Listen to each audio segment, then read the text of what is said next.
There's been a remarkable lack of accountability for these Democrats who are spouting the most reckless, inflammatory rhetoric.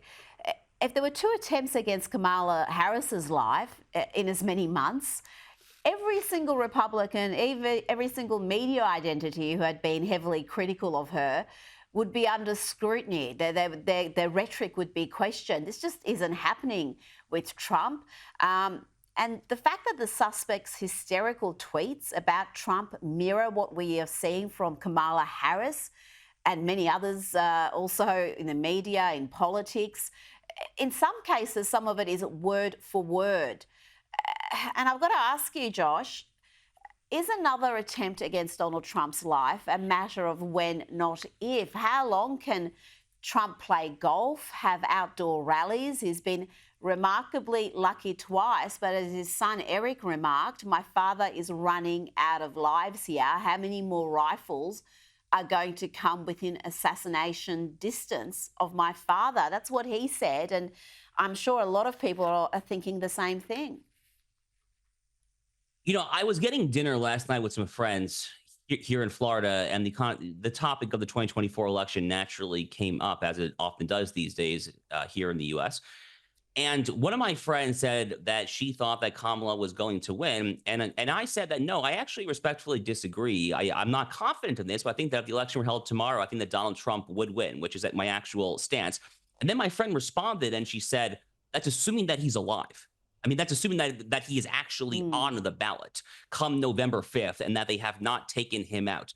Look, Rita, I have not personally on the shows that I host or on social media gone ahead and blamed the Secret Service, FBI, deep state, individual actors of sabotage and trying to put Donald Trump in that position. But I've had many friends who have done that over the past 24 to 48 hours. And I have to say, I do not blame them because this is really starting to look like a bit more than a pure coincidence, isn't it? I mean, if the Secret Service is really bogged down by DEI hires, which I happen to believe that it is, you would think that there would be more high profile screw ups on other people other than Donald J. Trump. I mean, there's other data points there. If the problem is systemic to the Secret Service, he would not be the only victim of this gross negligence. How many episodes of gross negligence do we have to see in order to conclude that there actually is something perhaps a little bit more perfidious and sinister going on here? On that first assassination attempt, we have now more explosive revelations about the Secret Service. The New York Post is reporting the agent in charge of the Trump rally in Butler, Pennsylvania, was known to be incompetent and failed a key examination during their federal law enforcement training. This is according to new whistleblower allegations released by Senator Josh Hawley. How can the Secret Service be that incompetent? We've also learned this week their intelligence units were absent from the Butler rally, and even after the shooting, they made enormous errors in not properly securing the hospital where President Trump was receiving treatment. You can understand why people are believing conspiracy theories. It's hard sometimes to believe you could have this level of incompetence. Yeah, it really is. And sometimes, as we've often learned in America in the past 5, 10 years, the line between a conspiracy theory and fact sometimes is actually quite blurry. I mean, the left obviously has dismissed any number of things as conspiracy theories, whether it's the lab leak in Wuhan, China, or the Hunter Biden Russian laptop as Russian disinformation, which obviously it was not. So the line does get a little blurry sometimes there. But generally speaking, when it comes to the Secret Service, I mean, one of my first thoughts when I first heard the news on Sunday was, I think a lot about America's enemies in the world, about China, Russia, Iran. I mean, what a clown show we must look like to our enemies all around the world at a time when our enemies have never been more on the march over the past 25, 30 years. They must look at us and they must just laugh and laugh and laugh. And another thing that I was thinking about, the news cycle here in the U.S. is so chaotic, and we're 6, 7 weeks or whatever it is away from a presidential election. And so the news cycle moving this quickly is somewhat understandable. But we also moved on from that first assassination attempt in Butler, Pennsylvania, very, very, very quickly. And we still have this congressional task force. We're waiting for them to produce any findings. But every time that there is a near assassination, an assassination attempt on a high profile individual, let alone a president of the United States, every time that happens, and the news cycle just moves on within a few days as if nothing happened and no one's even talking about it.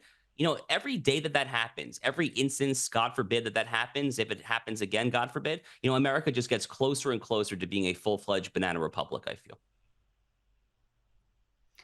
You're absolutely right. The way they tried to memory hole that assassination attempt, and it was so remarkable in so many ways. The fact that at that last millisecond he turned his head, saving his life, and still it came within a couple of centimetres of killing him.